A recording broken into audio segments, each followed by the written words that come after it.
तो सीएसके ने फाइनली एक प्लेयर का रिप्लेसमेंट तो साइन कर लिया है। रामाकृष्णा घोष की रिप्लेसमेंट हमारी टीम ने साइन कर लिया है, जो कि है मैकनील हेडली नोरोनिया। जी हाँ, जिसकी बात हम लोग बहुत ही दिनों से करते आ रहे हैं कि सीएसके के साथ ट्रैवल कर रहे हैं और ये वन ऑफ द रिप्लेसमेंट्स हो सकते हैं। और सीएसके ने रामाकृष्णा घोष को रिप्लेस करते हुए इनको अपनी टीम में शामिल किया है। अब चलिए इनके बारे में थोड़ी सी बात कर लेते हैं। क्या ये डिसेंट है, क्या इनकी जगह बनेगी हमारी प्लेइंग 11 में या फिर नहीं, सब कुछ हम लोग बात कर लेते हैं। सबसे पहले तो देखो, अगर हम लोग इनकी बात करें कि भाई कहाँ पे ये खेलते हैं, सबसे इंपॉर्टेंट सवाल ये है, तभी उसके हिसाब से हम लोग जज करेंगे कि भाई क्या ये प्लेइंग 11 में आ सकते हैं या फिर नहीं। तो देखो, अभी रिसेंटली ये ओपन भी कर रहे थे, ये भी मैं आपको बताता चलूँ। लेकिन जो इनकी प्रिफर्ड पोजीशन है, आप ये मान के चलिए कि नंबर 4 से लेकर उसके नीचे आप मान सकते हैं ये कहीं भी बैटिंग कर सकते हैं। तो आप इनको मान के चलिए कि भाई मिडिल ऑर्डर या फिर लोअर मिडिल ऑर्डर के परफेक्ट खिलाड़ी हैं ये। लेकिन ऐसा नहीं कि भाई ये टॉप ऑर्डर में नहीं खेल सकते, क्योंकि इन्होंने लगातार बहुत ही मैचेस में बैटिंग किया है, टॉप ऑर्डर में ओपन किया है। तो मतलब कह सकते हैं काफ़ी वर्सटाइल हैं। अगर पोजीशन की हम लोग बात करें, नीचे ऊपर कहीं भी खेल सकते हैं। लेकिन जो प्रेफर्ड पोजीशन है, जिस तरीके से ये खेलते हैं, जिस तरीके का इनका अंदाज है खेलने का, ये मतलब मिडिल ऑर्डर में ज़्यादा सूट करेंगे मेरे हिसाब से। अब किस तरीके के खिलाड़ी हैं, क्या इनकी बिल्ड है, सबसे पहले उसके बारे में बात कर लेते हैं, वो भी थोड़ा इंपॉर्टेंट पार्ट है। तो भाई बहुत ही लंबे हैं, बहुत ही शानदार शरीर है इनका। पोलार्ड की तरह शरीर आप मान सकते हैं, उनसे थोड़ा कम होगा लेकिन उसी तरीके के शरीर है इनका। और छक्के लगाने में ये माहिर हैं। थोड़े बहुत हम लोग रिकॉर्ड्स की बात कर लेते हैं। तो महाराजा जो T20 अभी हुआ था 2025 में, उसमें अगर हम लोग इनके रिकॉर्ड की बात कर लें तो मंगलुरु ड्रैगन्स की तरफ से इनका मतलब टाइटल विनिंग सीजन था। वहाँ पे काफ़ी इंप्रेसिव इनकी परफॉर्मेंस थी। हार्ड हिटर बैटर के रूप में ये खेल रहे थे। 13 मैचेस में 253 रन इन्होंने बनाए थे। 148.82 का स्ट्राइक रेट था इनका, जहाँ पे 19 छक्के इन्होंने लगाए थे, जो कि कह सकते हैं कि भाई पावर हिटिंग इनके अंदर है, तभी 12 मैचेस में 19 छक्के इन्होंने लगाए हैं। और इनका शरीर देखकर आप समझ भी जाएंगे। अगर आपको इनकी बैटिंग देखनी है तो प्लीज़ जाके हमारे टेलीग्राम को ज्वाइन करिए। वहाँ पे आपको सारी इनकी हाईलाइट्स, रिकॉर्ड सब कुछ आपको देखने को मिल जाएंगे। तो प्लीज़ जाके ज्वाइन करिए। डिस्क्रिप्शन और कमेंट बॉक्स में आपको लिंक मिल जाएगा, तो प्लीज़ देरी मत करिए। ये तो बैटिंग की बात होगी, लेकिन ये जैसे कि मैंने बताया कि भाई ऑलराउंडर है, तो स्पिन बॉलिंग भी ये करते हैं, ऑफ स्पिन ये करते हैं। जहाँ पे अगर इस टूर्नामेंट की हम लोग बात करें तो 10 विकेट्स इन्होंने लिए थे 12 मैचेस में। 7.44 की इकोनॉमी थी इनका। और बेस्ट इनका जो परफॉर्मेंस आया था वो फाइनल में आया था हुबली टाइगर्स के खिलाफ, जहाँ पे ये लोग जीते भी थे। 2 विकेट्स इन्होंने लिए थे 25 रन सिर्फ देकर। तो बिल्कुल मतलब इस पूरे टूर्नामेंट में तो उन्होंने काफ़ी शानदार परफॉर्मेंस दी है, बैटिंग बॉलिंग दोनों से। लेकिन अगर आप इनका ओवरऑल रिकॉर्ड देखने जाएंगे तो इतना कुछ खास है नहीं। थोड़ा बहुत इनकंसिस्टेंसी भी है इनके अंदर। तो मैं मतलब खुश हूँ कि चेन्नई सुपर किंग्स ने जो रिप्लेसमेंट वो अनाउंस किया है। लेकिन अगर आप कहेंगे कि भाई मैं बहुत ही खुश हूँ कि भाई एक ऐसा प्लेयर आ गया जो कि हमारी प्लेइंग 11 में तुरंत आ जाएगा, तो मतलब इतना सेटिस्फाइड मैं नहीं हूँ।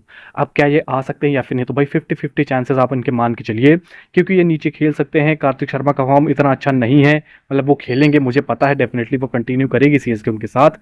लेकिन अगर एक्सपेरिमेंट करना चाहते हैं, अगर एक एक्स्ट्रा बॉलिंग ऑप्शन डालना चाहते हैं, तो हो सकता है मैकनील हेडनी के साथ ही लोग जाएं। और हो सकता है अच्छे गाइडेंस पे इनकी कंसिस्टेंसी भी आ जाए और जो पावर हिटिंग है उसको और हम लोग निखार सकें, क्योंकि इनके अंदर मतलब एबिलिटीज़ तो हैं। अब उसको कैसे मतलब शार्पन आउट करना है वो सीएसके के हाथों में है। तो मतलब अभी यही खबर है कि भाई 24 साल के मैकनील हेडनी नोरोनिया रामाकृष्णा घोष को रिप्लेस करते हुए चेन्नई सुपर किंग्स का स्क्वाड ज्वाइन करने वाले हैं। और अगर आपको एक्सेस में इनके लिए इन्फॉर्मेशन आपको चाहिए तो प्लीज़ जाके हमारे टेलीग्राम ज्वाइन करिए, प्लीज़ देरी मत करिए। एक चीज़ मैं और आपके साथ शेयर करना चाहता हूँ। मैंने पिछले वीडियो में एक रूल आपको बताया था, मैंने इसको फिर से एक बार वेरीफाई किया। तो रूल ये है कि भाई मान लो आयुष मात्रे चोटिल हुए थे 12 मैच के पहले, तो अगर उनकी रिप्लेसमेंट हमें लेना है तो 12 मैच के बाद भी हम लोग ले सकते हैं। अगर मान लो आयुष मात्रा 12 मैच के बाद इंजर्ड होते तब हम लोग रिप्लेसमेंट उनकी नहीं ले सकते थे। मतलब अगर प्लेयर 12 मैच के पहले इंजर्ड होता है तो उसका रिप्लेसमेंट 12 मैच के बाद भी ले सकते हैं, उसको रिटेन नहीं कर सकते हैं अगले साल। लेकिन अगर प्लेयर 12 मैच के बाद इंजर्ड होता है तब उसकी रिप्लेसमेंट भी नहीं ले सकते हम लोग। तो ये कुछ रूल था। तो अभी चेन्नई सुपर किंग्स के पास टाइम है, जब वो चाहे तब वो रिप्लेसमेंट ले सकते हैं, आप ये मान के चलिए। तो ये थोड़ा सा गलती हो गया था मेरे से, मैंने सोचा आपके साथ शेयर कर दिया जाए। फिर अब हम लोग आगे बढ़ते हैं, बात कर लेते हैं पिछले मैच के बारे में, जो कि जीटी वर्सेस एसआरएच था।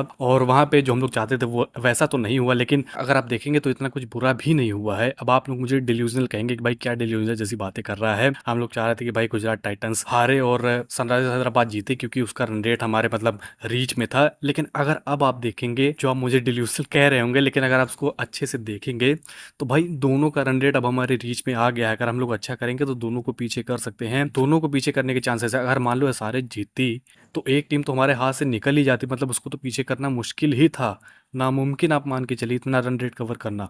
लेकिन अगर अब आप देखेंगे तो दो टीम्स हमारे रीच में आ गई हैं और दोनों से हमें मैचेस खेलने हैं और दोनों को हम लोग पीछे कर सकते हैं अगर हम लोग अच्छा करते हैं। तो भाई मेरे हिसाब से ये प्लस पॉइंट है। अब बहुत लोग कहेंगे कि भाई नहीं नहीं, अगर वही होता तो ज़्यादा अच्छा होता, ये है वो है। लेकिन जहाँ तक मुझे लगता है भगवान अभी हमारे साथ है, इतनी बड़ी जीत दिलाई है, दोनों का रन रेट हमारे रीच में आ गया है। अगर हम लोग अच्छी क्रिकेट खेलते हैं, लखनऊ के खिलाफ ही अगर हम लोग काफ़ी शानदार क्रिकेट, अपनी बेस्ट क्रिकेट खेल देते हैं, तब भी मुझे लगता है कि इन दोनों के रन रेट को हम लोग कैचअप कर सकते हैं। तो इतना चिंता करने की आपको जरूरत नहीं है मेरे हिसाब से, जो भी हुआ है अच्छे के लिए हुआ है, और ऐसे ही अगर होता रहे तो भाई मजा ही आ जाएगा। अब हमें देखना है, क्योंकि जीटी के मैचेस हमसे हैं और शायद केकेआर से हैं, वहीं पे अगर एसआरएच की हम लोग बात करें तो आरसीबी से मैच है और हमसे है।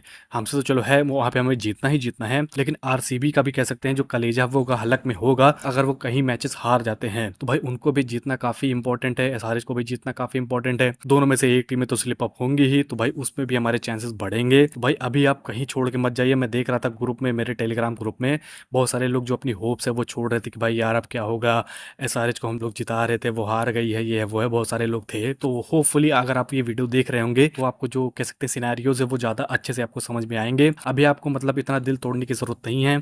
और मैं एक चीज़ और रिपीट करूंगा, दोबारा रिपीट करूंगा कि भाई ऐसा कभी नहीं हुआ कि एक टीम 18 पॉइंट्स तक जाए और वो क्वालिफाई ना करे, और सीएसके के हाथों में है 18 पॉइंट्स तक जाना। अगर हम लोग अच्छा क्रिकेट खेलेंगे तो 18 पॉइंट्स तक भी हम लोग जाएंगे, और क्या पता टॉप 2 में भी हम लोग फिनिश कर जाएंगे अगर ऐसी अच्छी क्रिकेट खेलते रहे बड़े बड़े मार्जिन से अगर जीते। तो अभी आपको डिसहार्टन होने की जरूरत नहीं है, बिल्कुल सब कुछ हमारे हाथों में है। हम लोग अगर अच्छा खेलेंगे, एक बार मैं फिर से कह रहा हूँ, तो डेफिनेटली हमें कोई नहीं रोक सकता है। फिर जैसा कि हमें पता कि भाई अगला मैच हमारा होने वाला है लखनऊ सुपर जायंट्स के खिलाफ लखनऊ में, उसको जीतना काफी इंपॉर्टेंट है, और अगर बड़े मार्जिन से जीत आ जाती तो भाई मजा ही आ जाएगा। लेकिन उससे रिलेटेड बहुत ही इंटरेस्टिंग खबर निकल के आ रही है कि जो एमएस धोनी है वो ट्रैवल करने वाले हैं, वो चेन्नई के साथ ट्रैवल करने वाले हैं, लखनऊ आने वाले हैं अगर लास्ट में चेंजेस नहीं होते हैं। अभी तो मतलब यही खबर निकल के आ रही है, इनिशियली जो खबर निकल के आ रही है कि एमएस धोनी सीएसके के साथ ट्रैवल करने वाले हैं। अब अगर वो फिट होते तो डेफिनेटली भाई उन्हें हम लोग खेलता हुआ भी देख सकते हैं। अब जो भी अपडेट उनके ऊपर निकल के आएगी मैं आपके साथ शेयर करता रहूंगा, आपको चिंता करने की कोई जरूरत नहीं है। लेकिन अभी यही खबर निकल के आ रही है कि वो ट्रैवल करने वाले हैं सीएसके के साथ, अगर लास्ट में चेंजेस नहीं होते हैं तो चलिए फिर होपफुली आपको ये खबरें अच्छी लगी होंगी। अगर अच्छी लगी तो प्लीज लाइक जरूर करके जाइएगा, और हाँ प्लीज सीएसके फैंस, आपने पिछली वीडियो में बहुत प्यार दिखाया है, बहुत लोगों ने सब्सक्राइब किया है, तो होपफुली आप लोग इस वीडियो को भी प्यार दिखाएंगे और सब्सक्राइब करेंगे। और टेलीग्राम ज्वाइन करना बिल्कुल मत भूलना, आपको डिस्क्रिप्शन में लिंक मिल जाएगा, कमेंट बॉक्स में आपको लिंक मिल जाएगा, कहीं से भी आप ज्वाइन कर सकते हैं। तो चलिए फिर मिलते हैं आपसे अगली वीडियो में, तब तक के लिए बाय।